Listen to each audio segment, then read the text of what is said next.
বছরে একটা দিন শেষ রাতে আল্লাহর সামনে দাঁড়াতে পারেন না, যায় না মাঝে আল্লাহর কাছে হাত তুললে চোখ দিয়ে কোনো পানি আসে না, অন্তরটা নরম হয় না, এটাকে গজব মনে হয় না? আর এই যে ইবাদত করেন, ইবাদতে কোনো মজা নাই, কোনো স্বাদ নাই, কোনো তৃপ্তি নাই, এটাকে গজব মনে হয় না?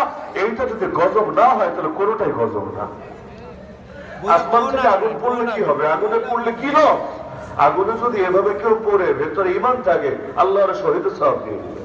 কেউ যদি পানিতে ডুবে মরে, কি ধরে নিয়মিত দেখে আসছে যে দেখা যাচ্ছে যে কোনো না কোনো জায়গায় ওই দিন মাহফিল তো থাকেই, আর মাহফিলে যাওয়ার কারণে রাস্তা দিয়ে তো চলা লাগেই।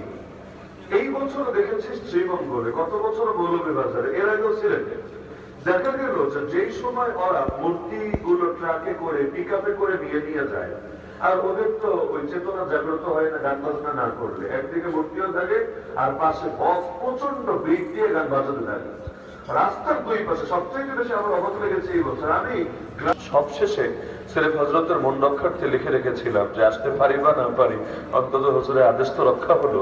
এরপর যদি রাত বেশি হয়ে যায় হুজুর তো আর বেশি চাপ দিবে না, সমস্যা নেই, আসা লাগবে না ইনশাআল্লাহ। পরবর্তীতে দেখা গেল যে আল্লাহ তাআলা হযরতকে দিলের মধ্যে কিছু ঢেলে দিয়েছেন, এমন ভাবে তাওয়াজ্জু দিয়েছেন, চুম্বকের মতো টেনে সেই জকিগঞ্জ থেকে এনে যত সময় এনে হাজির করেছে। আলহামদুলিল্লাহ, বুজুর্গদের নজরের মধ্যে আল্লাহ তাআলা আরো বরকত দেন।